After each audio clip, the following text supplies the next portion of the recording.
Good afternoon and welcome to another installment in Maryland Realtors webinar series. Today's webinar features Maryland Realtors CEO Chuck Caskey. He will be providing an update on the association activities and initiatives, along with a compelling discussion about the new normal and what that will look like moving forward. If you have questions for Chuck, please place them in the Q&A box and we will attempt to answer your questions at the end of this presentation. Thank you again for your attendance. We will send links to the slide deck and this webinar in the next week. For now, it is my pleasure to introduce you to Chuck Caskey. Thank you, Adrian, and good afternoon, everyone. Assuming everyone's in this time zone, which you can't take for granted anymore. I'm looking now at the attendee list, and God, I miss you guys. I'm seeing names that people that I have not seen in way too long. Vernon and Cook. Oh my God, you guys, Bernie Flax, hi everybody. I really do miss you all, and I trust that we will be able to see each other in person very soon. Cleo, thank you. Yes, I will get to that. First question goes to Cleo Pappas. I will get to that, yes, and we'll talk about the pay at the table. I'm going to cover. You're good. Four things, pretty much. Internal stuff. I'm going to get that out of the way first. It's kind of transparent or invisible to you, frankly, but I do want to catch people up on what we are doing here at Maryland Realtors. I'm going to talk a little bit about our housing opportunity initiatives, just a little bit about what happened in this legislative session. Bill Castelli, obviously, and his team, Susan and all have done a great job getting that information out, so I certainly won't belabor that. We'll talk a little bit about what's going on with the Real Estate Commission. We have a lot of news coming out from the commission, and we'll talk a little bit about license renewal, virtual CE, pay at the table stuff, whatever. And then we'll finish with some analysis from our perspective as of today, at least on guidance about COVID and how we are working. And we really have just kind of two separate issues. How are we dealing with office space and how you all might approach that? And then how you will be interacting with consumers moving forward, given the pretty confusing sequence of events that happened last week in terms of guidance from the Hogan administration and then the CDC, and then the Hogan administration, and then the CDC, and there was a ping pong back and forth. And I think there are still questions. And so I will be discussing actually, and Deb, yeah, virtual CEO, we'll get to all of that. Okay, so keep the questions coming. I'll stop along the way. I prefer to have questions when I am addressing a topic and you have a question, ask it, and I will get to it then. I don't like waiting to the very end. So let's, keep the questions coming on the topics as I bring them up, and then we'll go through each of those, and hopefully everybody will have some decent takeaways from today. So a little bit about what's happening here at Maryland Realtors. We said goodbye to Lisa Kinsman retired. We gave her a send-off at the end of April, the 1st of May. I'm hoping that she's spending an inordinate amount of time in her garden, but we certainly do miss Lisa. 40 years in one place is a pretty astounding thing in this day and age. And I don't have to tell everybody in the program today what Lisa has meant to Maryland Realtors and all realtors in Maryland. The amount of services she provided to us over the years is really immeasurable. It became apparent to us and Lisa as well with the reimagining of the annual conference that a big part of the education department, which was preparing all of the CE materials, et cetera, for the annual conference, that was no longer really part of the conference. CE is really not. And we'll talk a little bit about the conference in a few minutes. But uh, we talked about it, and Lisa made the call, and we took this opportunity then to look at what was still in the education department, which is GRI, Leadership Academy, and a few other things. And then we looked and had a lot of discussions with the legal department. Kathleen and I sat down, and so we ended up creating a brand new department that is the Professional Development and Member Engagement Department. And if you haven't heard already, please help me congratulate Colette Massengale, who is now the director of that new department. If you know Colette, and from the names on the list, I'm assuming that most of you do. Colette has always been an amazing teacher. She prepares better than anybody I've ever met for whatever it is that she's doing. And I was delighted to give her the opportunity to create something at a department level, at the senior staff level, to bring a new focus to that department. And so we moved the professional standards training over to that department and a few other smaller things. The housing opportunity certification program that will be now housed in that department. And so we're looking at other things in professional standards administration, things like that. So this is kind of an ongoing process, but Colette has already been a tremendous asset to us all, and we are wishing her, and I'm confident that she's going to excel in this. So we are again happy to continue to work on that. We have a new attorney on staff, Drew Kelly, comes to us, and he is studying real estate law. He doesn't have he came to us with a whole fresh perspective, and we'll integrate him into all of the kind of esoteric real estate stuff, and in no time at all he'll be ready to start taking hotline calls and ultimately teaching and be fully integrated into our legal department. So we are pleased to welcome Drew to the family. At the same time we're doing that, and as many of you know, Lori Benner recently moved to the National Fair Housing Alliance. She is a assistant vice president, I think is her title. Right up her alley. We were sad to see her go, but we understand that the opportunities like this don't come around as often as we would like, and so we certainly did wish her well, and understood that this was an opportunity she couldn't pass up. So that Lori left quite a void, as you can imagine. And so we also took this opportunity, however, to kind of reimagine what that looked like and what her position and what her responsibilities were. And so we've reallocated some of them to other departments and other people on staff. But there are some things that really Lori did that are need to be addressed and need to be done by a full-time staff person. So we are currently recruiting for that position.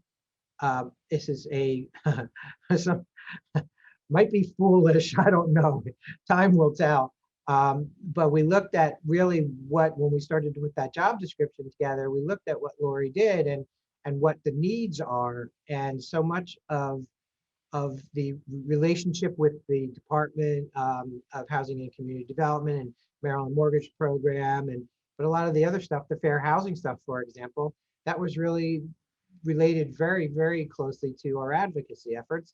And then on the other hand, so a lot of the board outreach and other things were really more of a communications, task. And so what we decided to do, Dan Petrell and Bill Castelli and I met, and I just posed this question, how crazy is it, or would it be, to have a position that kind of reported to both government affairs and straddled the departments, government affairs and communications department. And so we created a job description. It's out. We're soliciting interest in that position as we speak. And we're going to try this. And this person will report jointly to both Bill and Dan. And if we, I'm assuming, we'll find the right person, and then that'll work out. And Dan and Bill will work and coordinate and make sure that we don't kill that him or her. But that's up to us. And so it just seems to make sense. And I think the way we drafted the job description, I think we have a good opportunity to, if we find the right person and that it's a good fit, that we can work and collaborate across those two departments and really start to do some great things, or continue, I should say, to do some great things. The last thing is our office space, and I know not a lot of people have been up here in our office space on the, on the second floor of the building here on Truman Parkway. But if you have visited us, you know two things. Number one, when we first built out this space, 12 years ago now, we thought we would have grown in size of the staff, and there were a handful of offices, like 5 or 6, frankly, that many, that we had originally planned on potentially filling all those years ago, and we just realized we're not going to do that. We're working as hard as ever, as smart as ever, but we really don't need the extra staff. And so we had identified about 1,400 square feet of space that we are not utilizing. And if you know office space, that's a pretty good size suite on an office suite. And so so we want to shrink our footprint within the building. And we also are separated. So we're on two sides of the building. On the one side, we're separated by a dermatology office, and on the other side in the corner, we're separated by a cosmetic dentistry office. The cosmetic dentist is moving out of the building at some point, and so we're going to take that opportunity to move us around so that we have 100% contiguous space just on our within Maryland Realtors. Because right now, if I want to go visit Kathleen or Patty or Colette or whomever, or Dan on the other side, we have to go, and vice versa. We have to go out on the common hallway. We can't even, because our offices are not connected. And so we are going to take this opportunity to do both of those things, put some additional space into productive use, and then redesign our space, including our conference spaces up here and things like that, and hopefully be, again, be able to work better, smarter, and I'm confident we'll be able to do that. And as part of that, we're adopting a lot of new technology, and I really can't wait for next year, next I guess committee year, elective year. We starting October 1st. If you sign up for committees, and please sign up for committees, the deadline's July 1st. So please take this opportunity to sign up for committees. When we figure out who is on what committee, one of the first things we're going to be doing is, well, first of all, when you sign up, you'll be reminded, oh, by the way, virtual attendance will always be an option. So I want to make that very clear. From now on, and forever, in my opinion, people will be able to attend meetings virtually if they choose. Even when we're fully open and COVID is behind us and we are meeting in person, people will always have the opportunity to attend meetings remotely. And the technology, as you know, has really come a long way. Michael Cunningham, our IT director, and Josh Woodson, our digital communication specialist, have been working diligently on a solution. We have Owl cameras, if you're familiar. It's one of the big players in virtual meeting. It's a 360-degree camera, and so we are working to scale up. If you've seen our meetings, we have a good system in the boardroom now, and we're going to scale that up and be able to have probably in the smaller conference room, I'm going to say roughly 15 people, and in person, appropriately distanced, because I think we're going to be needing that, at least for the rest of calendar 21. So we will be able to accommodate about 15 people here, as I said, and the rest remotely. And everybody will be able to see everybody else and hear everybody else. So we are extremely excited about that. We'll be spending the summer getting comfortable and familiar with the new technology. And so that will always be an option. And we really do believe that will expand our ability to engage our membership from all parts of the state. And if our friends in either Ocean City or Western Maryland or Cecil County or Southern Maryland or wherever you are, or even you just don't feel, you know what, there's an accident. I just don't feel like I'm just a couple miles away, but you know what, I'm right here and I get the same experience. Why wouldn't I do that? And so we want to expand the opportunities for engagement and involvement. And so this hybrid model of meeting really does seem to be what a lot of people are going with. And so we are as well. So I'm very, very excited for those kinds of opportunities. And I hope you are too. So please sign up for committees and also know that there will be opportunities to attend virtually. Okay. Let's check real quick. Place the questions in the Q&A. Yes. Okay. So Johnny, is there a specific link available for commission sign up? Oh, committee, yeah. If you go to our homepage, Johnny, go to mdrealtor.org.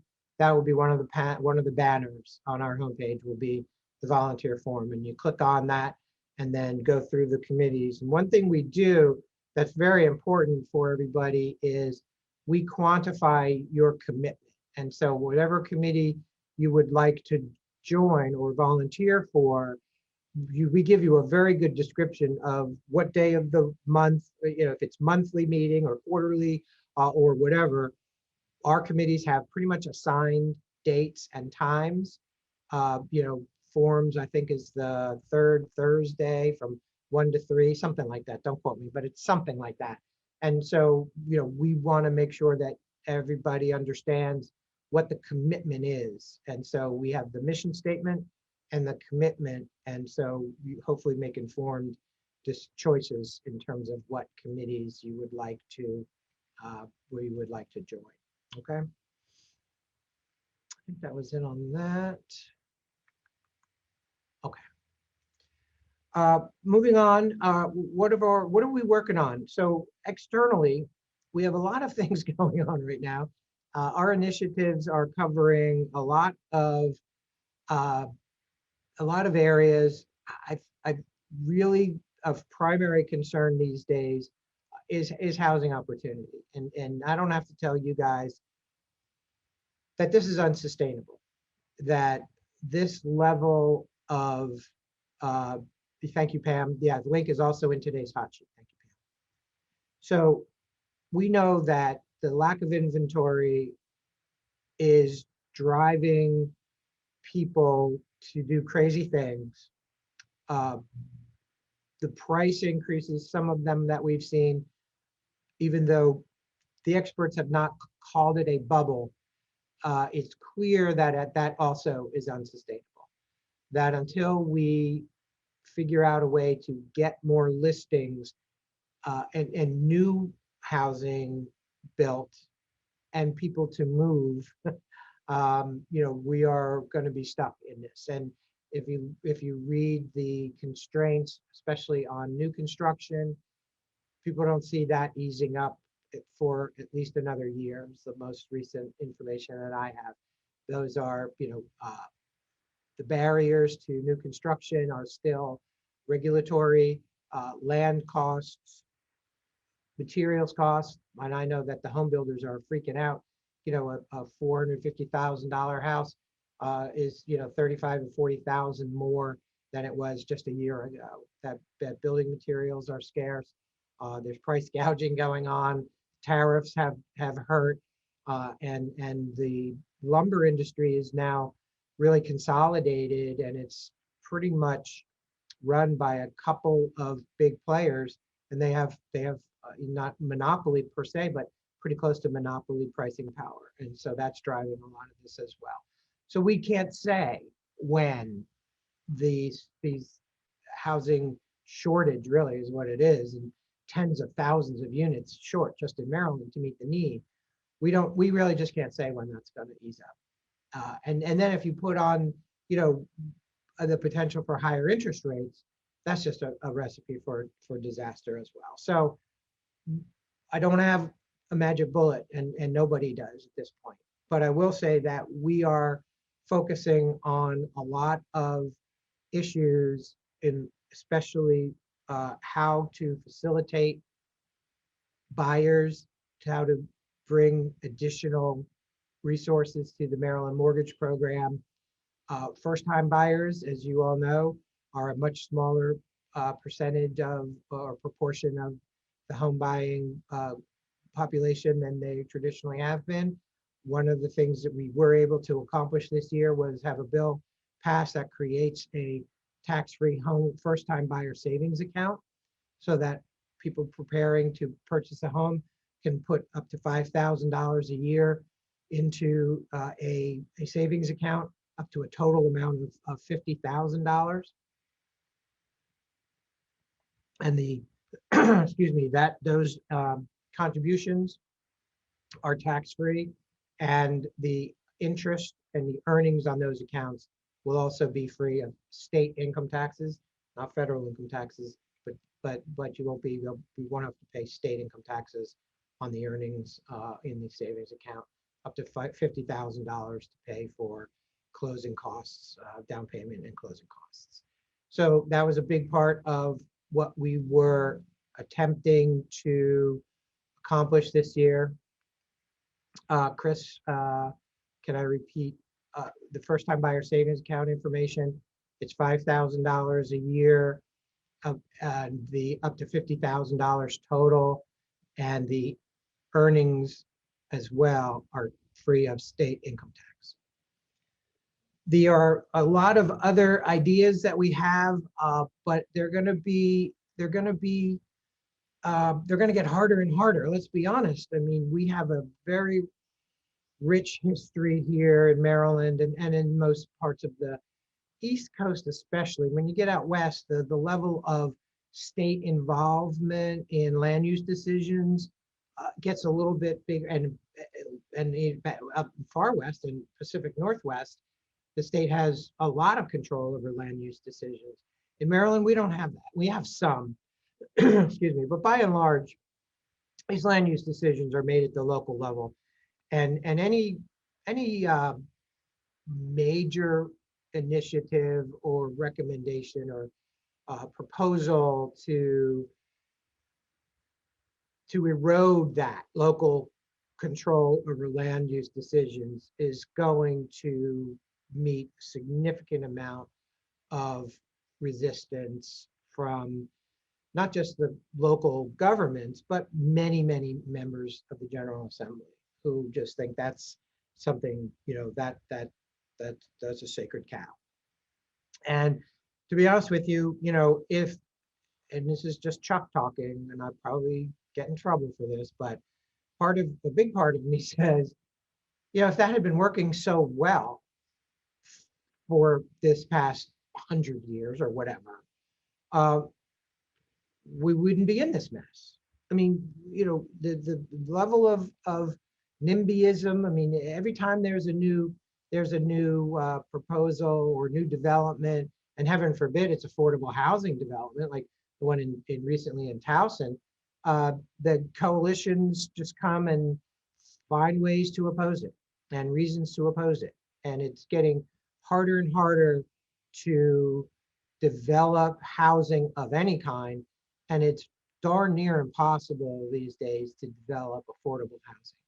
And so, you know, that's the political reality we are dealing with, and there's, you know, that's ingrained in us. And you know, the simple fact of the matter for me is we have to overcome a lot of this resistance in order to really make a difference as it comes to housing opportunity. There are some ideas. There are a lot of very, very creative ideas out there, you know, from repurposing shopping centers and malls that are, you know, brick and mortar, old retail space, office space. When we're talking about people coming back to work or not, a lot of businesses probably aren't going to need the amount of office space they have. Maybe new businesses aren't going to rush in to fill these vacancies. Maybe new stores aren't going to rush in to fill these um, almost empty malls. And you see some of that is happening already around the country. People are redeveloping malls for housing and other uses. And so there's a lot of creative momentum out there. And hopefully we will even be part of that. Accessory dwelling units is another opportunity for us to say, look, if you have a property, and I live in Baltimore, we all have those carriage houses. And I know a bunch of people back in the day, probably illegally, but they, would subdivide by deed, which is illegal now, but they would just sell off their carriage house. And I know a bunch of people that live in what used to be the other home's garage, and they're beautiful little homes. And so, small, tiny houses, small houses, container homes, accessory dwelling units. There are so many really creative ways to address some of these issues. And so we're going to pour a lot of our energy into deciding what that looks like for Maryland, and hopefully get enough a coalition out there that can help to see some of these come to fruition. As part of our push to see more affordable housing come to Maryland, we launched a consumer campaign called Open Doors Maryland. And I'll show you, I'll share my screen here. I'll show you our website. And so opendoorsmaryland.org. We successfully launched this about 6 months ago, I guess. And we had a lot of success. We had about 500 people sign up for the newsletter. We're collecting these stories. If you see it up here, it's share your story. We've collected quite a few stories. People have told us about their challenges finding affordable housing. I want to play the video. I hope it plays. Affordable housing in Maryland is disappearing because so many people want to live in Maryland, but there's too little housing. That drives housing prices up, and that drives average people out, especially young families, people of color, and women. We can't wait any longer. Maryland needs more housing, affordable housing, and we need it now. And you can help. Go to opendoorsmaryland.org. Tell the General Assembly we need more housing, affordable housing, and we need it now. So that was our campaign. We launched with a grant from NAR, and we used some of the funds from our Legislative and Regulatory Response Fund. You can see it's a pretty robust site, and we hope that to continue to generate interest in these issues, and we will be leveraging that as we get more substantive proposals in front of the General Assembly for the next 1, 3, 5 years. I mean, this is a very long-term, very deep commitment that we are making. These things are not going to be addressed overnight, and so it's going to be incremental. It's going to be slow.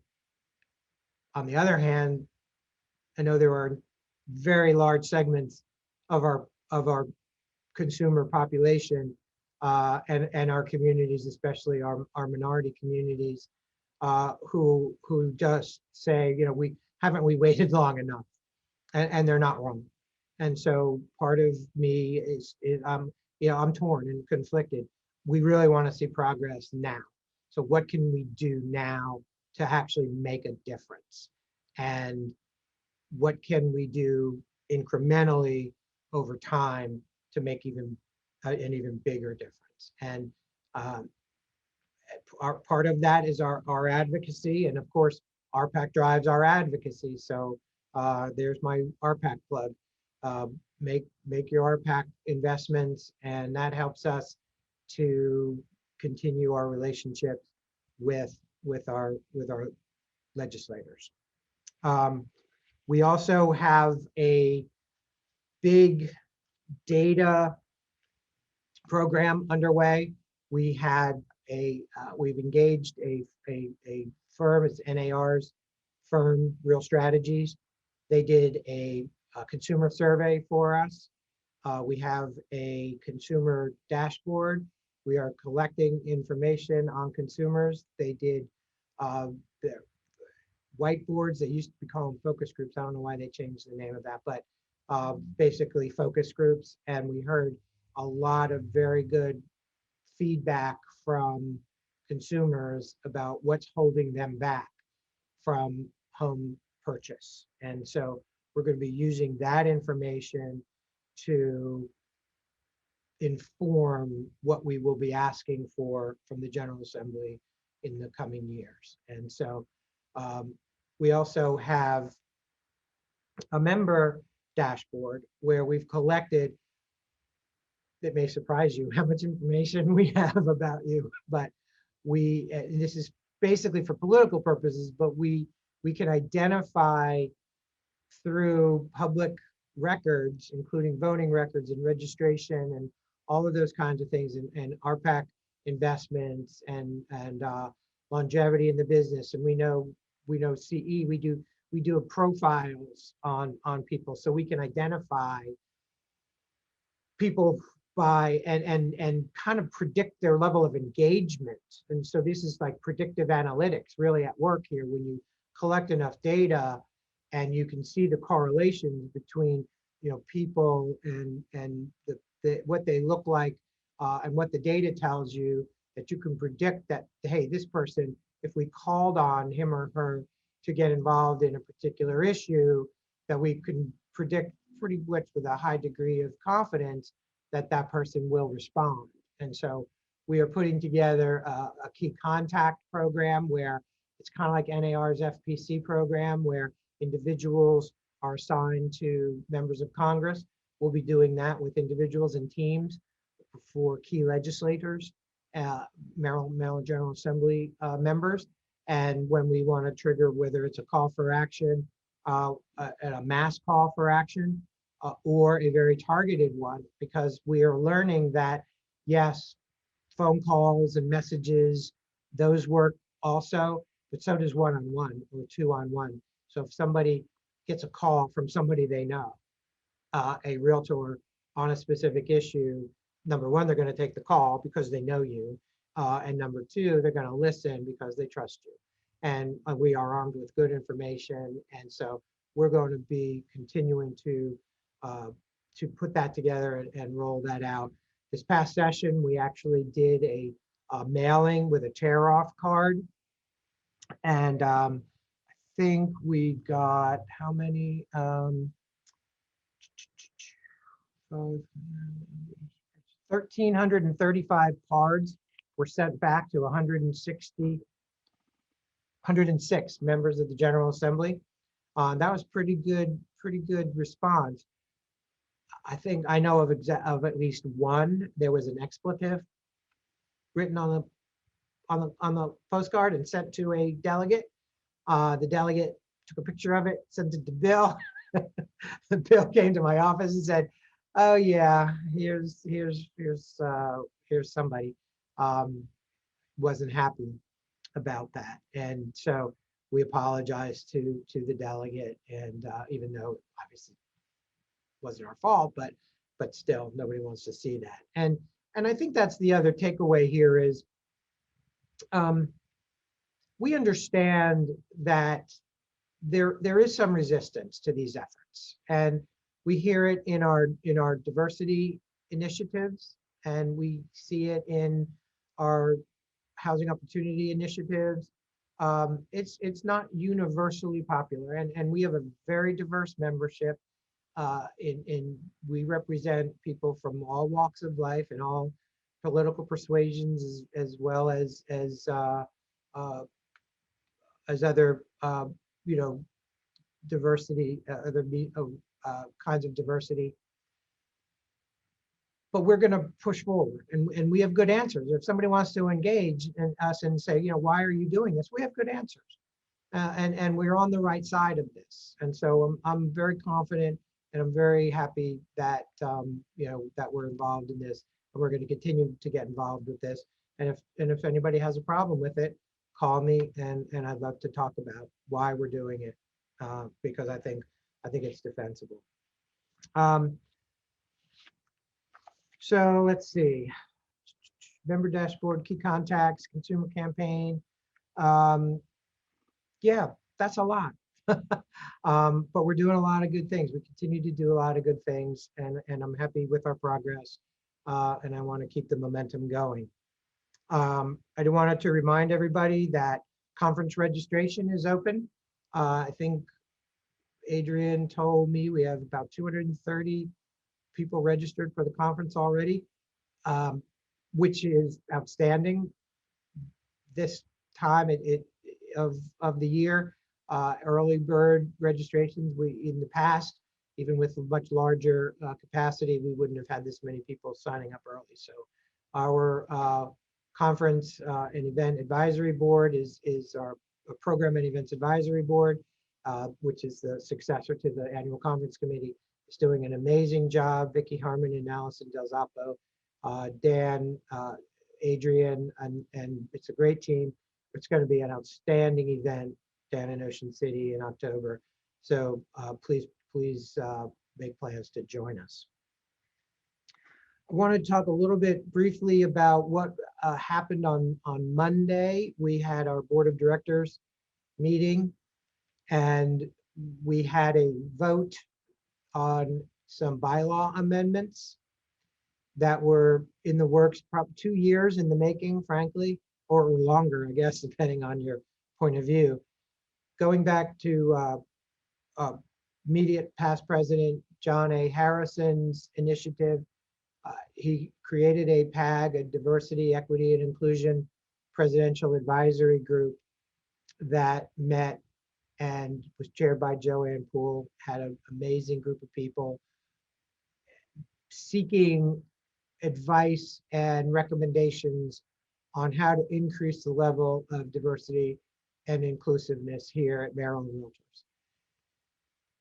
And I'm specifically talking about our governance structure, our board of directors, and our committee structure, but also and at some point looking for guidance even within the staff structure. Can we do better in terms of our diversity and inclusiveness? And the answer is yes, we can always do better. So, but specifically, the recommendations from the Presidential Advisory Group were twofold. The first was to create a standing advisory group to make recommendations to Maryland Realtors on how to better engage our multicultural and underrepresented groups. And I can tell you, if you look at the makeup of Maryland demographically and the makeup of Maryland Realtors demographically, and the makeup of then, not just Maryland Realtors, real estate licensees in Maryland, and then compare that to Maryland Realtors, there are some disconnects. There are some very underrepresented groups within our governance structure. Large segments of the population, pretty significant segments of the licensee population, very underrepresented within our governance and committee structure. And so when we saw that, put that data in front of everybody, the question then became, how do we address it? And so the Dee Miller did create a standing DEI advisory group, again chaired by Joanne Poole. Thank you, Joanne. And it's an amazing group of people. I sat in on the first couple of organizational meetings, and I can tell you that this group is fully engaged and motivated and creative, and I'm just excited to see what else they're going to come up with. And one of the first things they asked us to do is to consider changes to our governance structure. And So there was Dee Dee also appointed a bylaws task force, ably chaired by Joe Wilson from Coastal Association, Coastal Realtors, sorry. And that group did also amazing work. Those bylaw amendments were approved by the general membership on Monday. There were a couple things that group did. Number one, in my opinion, most importantly, dedicates 2 seats on our board of directors for multicultural and underrepresented real estate groups. So those people will have a permanent presence on our board of directors. And so 2 of those seats on the board of directors, one of those people will then also be a representative on the executive committee. And the names of the people, they will be presidential appointees. Those people will be recommended by the DEI advisory group. So one of the things that the group will be advising on is these are the people that we think from among which you can pick to fill these 2 seats on the board of directors. And then those 2 people will agree among themselves which of them will sit on the executive committee. So we are extremely excited to have that in place starting in October. So in September, Dee Dee will appoint those people and they will take seats on the board of directors beginning October 1st. So that's very exciting. We restructured the board of directors, or I should say the members did. And yes, Marie, the recording will be available in a couple of days. What we do is we took the district vice presidents, and I won't get too far into the weeds because people probably aren't 100% familiar with the structure of a board of directors. But basically what we did was substitute additional at-large directors for the district vice presidents, whose jobs, frankly, were not very well defined and had a lot of overlap with the local board presidents. Or every local board has a director, and typically it's the local board president. And then in addition, there were district vice presidents, and there's a lot of overlap between the 2 and lack of clarity in terms of what the roles were between the district vice presidents and the local board directors. And so there were 3 at-large directors. Now there's going to be 6, and there won't be district vice presidents after the 2022 year. And so our board of directors will be about 5 people smaller than it has been in the past, which it's about 43, 44 now. So it'll be about 39, 38, 39 moving forward. And that is a very good size for the number of members we have. That's a very good size for the board of directors. And so it's efficient and we'll be able to get good work done. The other thing that the task force recommended that was approved is to have 2 meetings of the board of directors per year instead of the current 3. Because a lot of times we were noticing there was just not a whole lot of work for the board of directors to do, meeting 3 times a year. And so the board of directors starting next year, that is elective year 2022, starting October 1st, there'll be 2 board of directors meetings, one in March and one in September. So we're excited about that as well. Switching gears real quick, let me check as guidelines. There's a question about ADUs.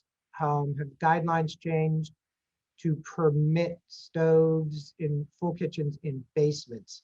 Yeah, I don't know the answer to that. That would, I think, depend on the local jurisdiction, but I don't know the answer to that. I'm sorry, Eugenia. I think in some places they are, if they have what's called, God, I know we used to call it the mother-in-law suite. Don't yell at me. That's just how I learned it. I know it's basically, and it's not really an ADU because typically those could at least be detached. But I think it's really up to the local jurisdiction, the county or the city, to see whether you can actually have a full apartment in a basement. But yeah, I agree. That's one potential solution to at least, you know, some of the issues we're having. So switching gears, let's talk about what's happening at the Real Estate Commission, things that we are involved in, and then there are quite a few. Starting with, I think, probably one of the most consequential dates, and that is June 15th. And June 15th, if your license has expired during the pandemic and license renewals were being basically forgiven, for lack of a better term, that expires June 15th. So if you were eligible to renew your license, but you did not during the pandemic, you must renew on or before June 15th. As you know, hopefully you know, we've been advising people to renew anyway, especially because you could do online CE, remote CE. There was really no reason to put it off because of the availability of CE. So please tell everybody you know, if they put off renewing their license, they need to do it by June 15th. And I assume that after that date, people will have to pay late fees, reinstatement fees to the commission. So we don't want that. And we also don't want you to get caught in a, 3 or 4 days beforehand, tens of thousands of people trying to renew and crashing the system. So if you haven't done it already, I would do it as soon as possible. Get the CE. You have to have CE to renew. I was talking to Nick D'Ambrosia, and he said you would or would not be surprised how many people are trying to renew without their having their CE. That's a $1,500 fine, by the way.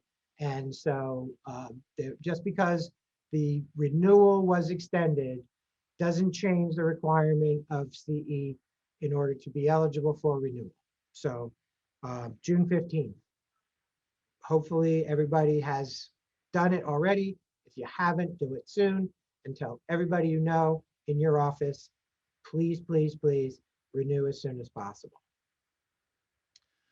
We are ecstatic at how popular and for the most part, I won't say 100%. I've seen some virtual CE classes. I've watched and I've seen some things that give me pause, but by and large, we've done very, very well with virtual CE. So well, in fact, that we don't see any reason for it to end. Now, the only reason we're allowed to do it now is because of these emergency powers granted because of the state of emergency, okay? That the authority to offer virtual CE ends 30 days after the governor lifts the state of emergency.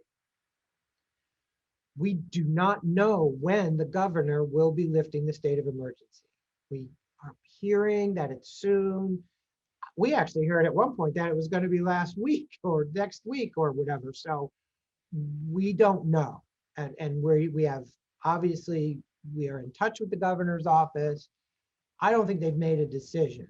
I think we have enough inside. We have friends inside that I think we would know if it was imminent. So I think it is coming. We don't know when it's going to be, but we do know that the authority to have virtual CE will end 30 days after the state of emergency is lifted. We have questions about that. For example, we know that, I'll use GCAR as an example, their Realtor Fest is in July sometime. And that's going to be a hybrid or virtual format. And so they've gotten the CE approval, there's their schedule, people are signing up. What happens to that? If the state of emergency is lifted, outside of 30 days before GCAR's big event, what happens to that? And so hopefully we can get those questions answered, and hopefully if something is on this calendar and it's been approved, that even if it falls outside of that time frame, we are hoping that, there's some flexibility and some leeway to allow those to continue. Ideally for us, we would continue to do this forever, just the way we're going to have hybrid board, committee and board meetings forever. I don't see any reason why we shouldn't have virtual CE forever. I really don't. It has benefited us, it has benefited the public, and I can make a very clear argument that this is a very big benefit to the public. If the licensee in one part of the state really wants to increase their skill level, and there's a class that's being offered in another part of the state, to allow them to not have to drive to, from Garrett County to Ocean City or whatever, to be able to take that class and enhance their skills and knowledge, and be able to attend remotely. Why wouldn't we take advantage of that? Why wouldn't we allow that? Why wouldn't we foster that and encourage that? So we are very much committed to working with the commission to figure out a way to do that. Their Attorney General has said that it could take a change to the regulations, but there are ways to change regulations almost immediately. That if the will is there, they could adopt regulations on a temporary basis and they become effective immediately. They're called emergency regulations. I don't want to confuse that term because it doesn't have anything to do with the state of emergency. But nevertheless, it's a way to adopt a regulation that have it effective immediately and then go through the public comment and the rest of the other administrative procedure. Okay, so our hope is to talk to the commission, to get them to agree that it's a good thing. And I think we have support within the Real Estate Commission for doing this on a permanent basis, but there's some hoops to jump through. And we will be working with them and making sure that they understand how committed we are to seeing this through. And hopefully we can get that done, because I think it's been a boom, and I would really like to see that happen. If we need you, or there's a in the chat, how do we support you? If we need for people to make calls to their friendly commissioners, we will call on you. At this point, I think we can handle it, our advocacy, but if we do need you, we may ask people to indicate their support for this, so that the commission knows how widespread support for virtual CE is. So thank you for that question. The next thing is, the commission also, in response, so this is good news. At the last commission meeting, Susan Mitchell was answering questions and asking questions.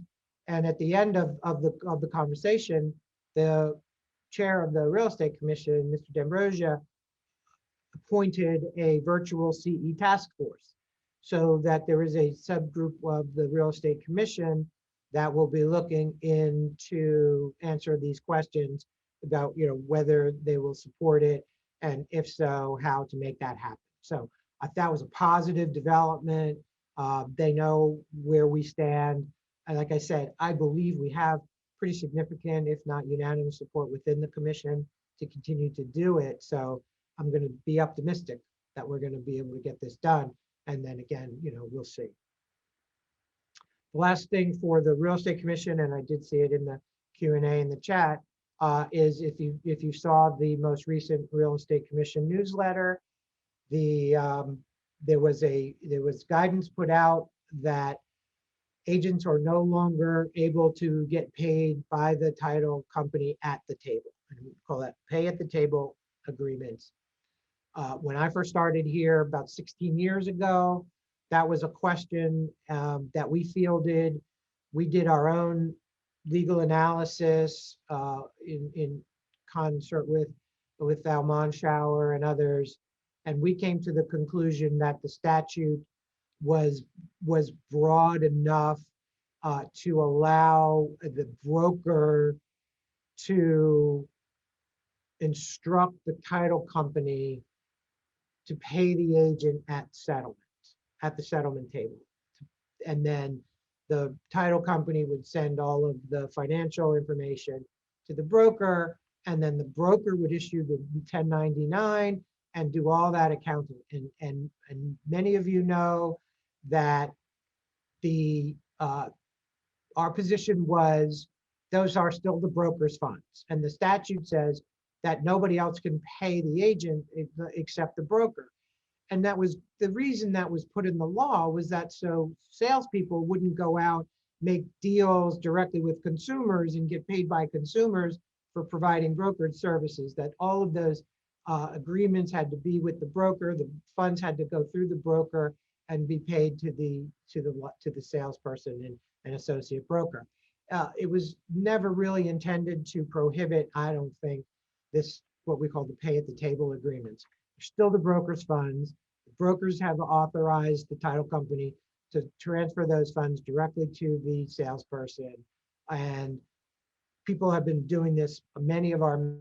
Some of our biggest brokers have been doing this for more than 20 years, 25 years. And nobody has, been injured by it. Certainly isn't a consumer protection issue.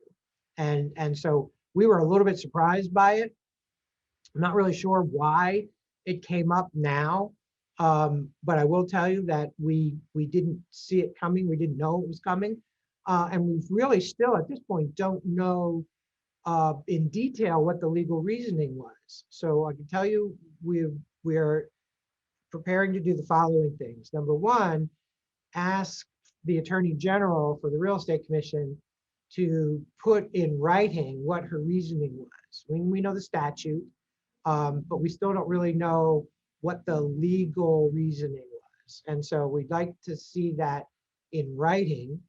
And hopefully when we get that, we can then maybe have our counsel look at it, whether it's outside counsel or in-house, I'm not sure. And then maybe outside counsel, and guess what? If the outside counsel comes to the same conclusion, then and it's something that we want to continue to do, then it may require legislation. If we don't, and there's some room within the legal reasoning, then maybe we can get the Commission's Attorney General to reconsider in light of other factors, and maybe we can resolve it that way. So at this point, I can tell you that we are committed to our members who really want to continue to do this, and we will explore ways to make that happen. I haven't talked to anybody who's opposed to it. I don't think it really affects most people, but certainly if you're a broker or an agent affiliated with a broker who allows this, it's a nice way to get your money faster. That said, and there was a comment just now,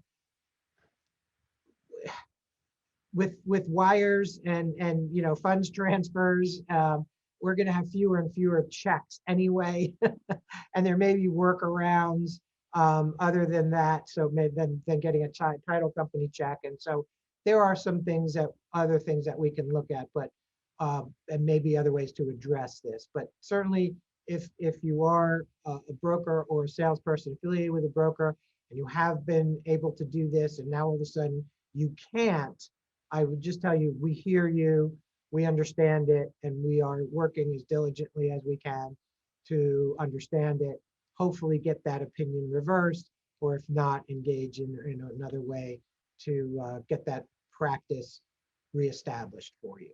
So I hope that answers those questions.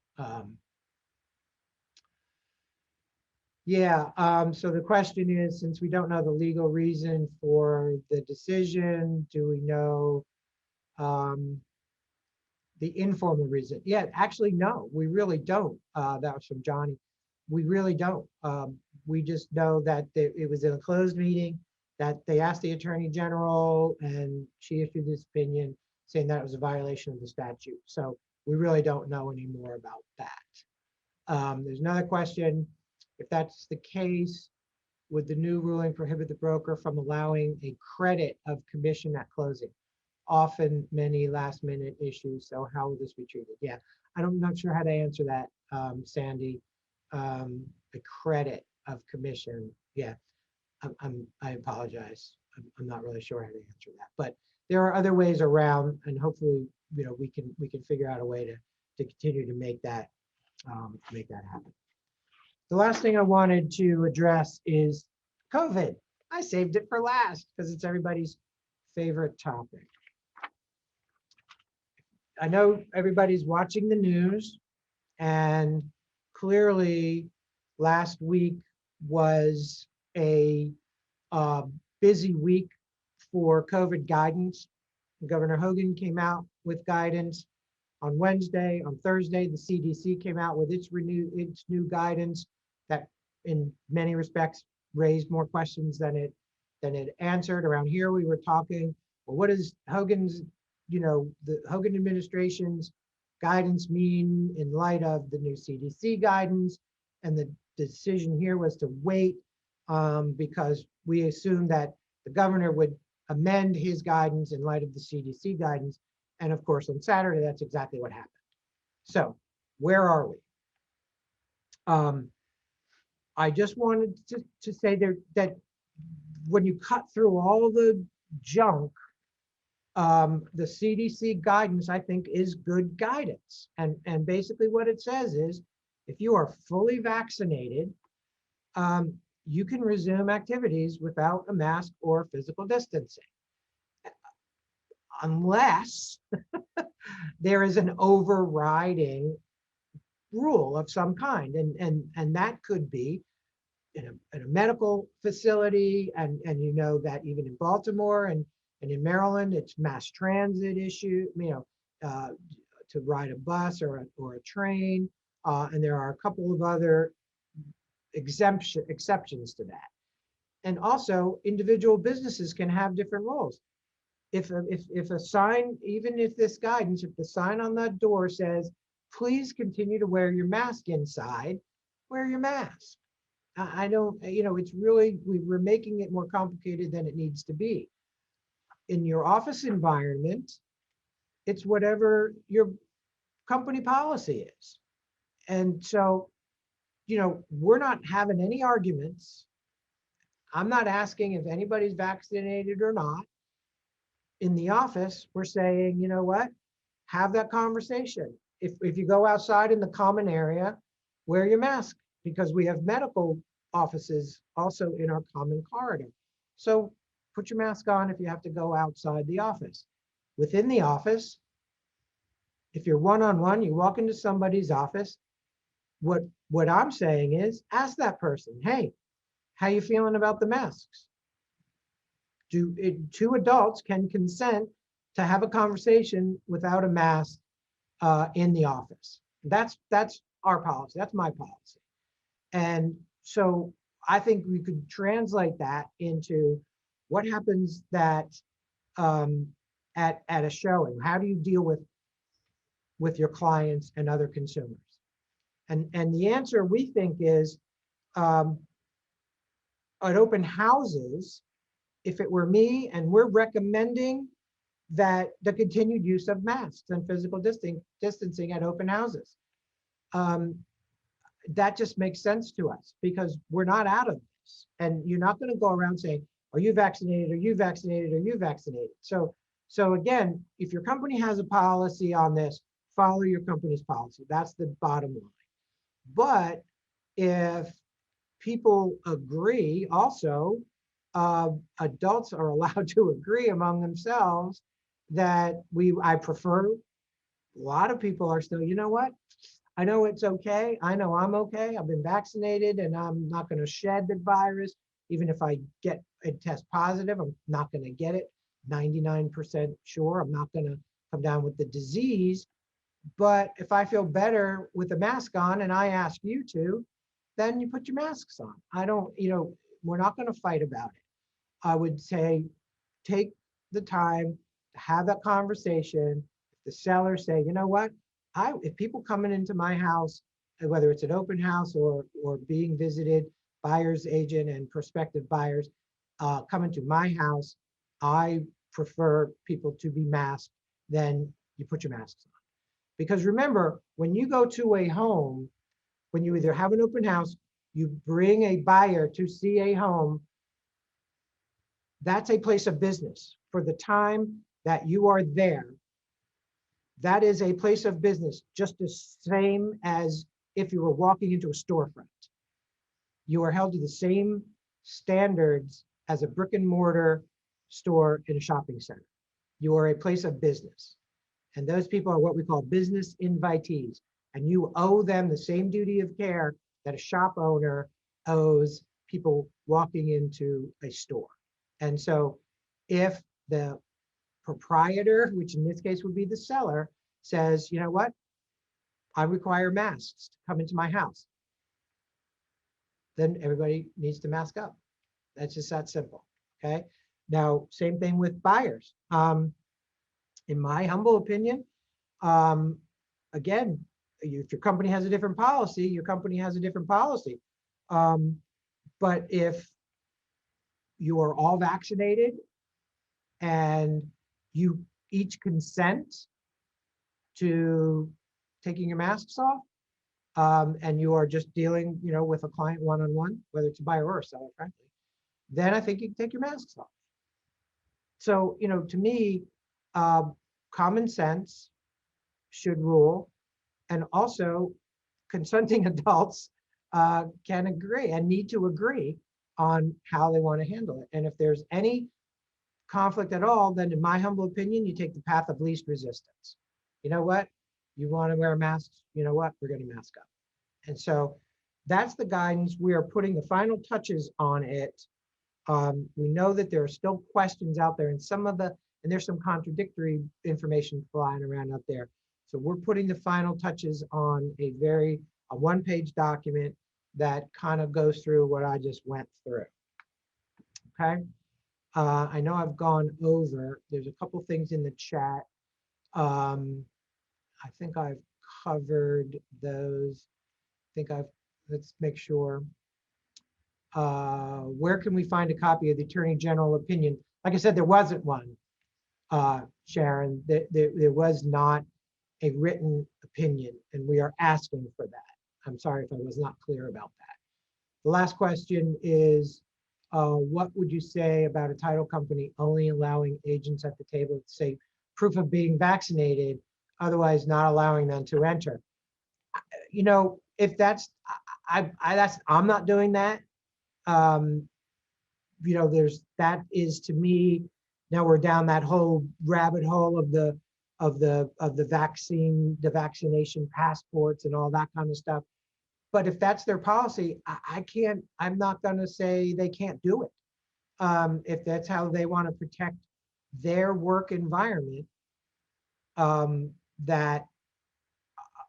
first of all, I think if you want to go without a mask, and somebody says, well, you can only go without a mask if you can show me that you've been vaccinated, and it's my place of business and that's my rule, then that's my right, and I can do that.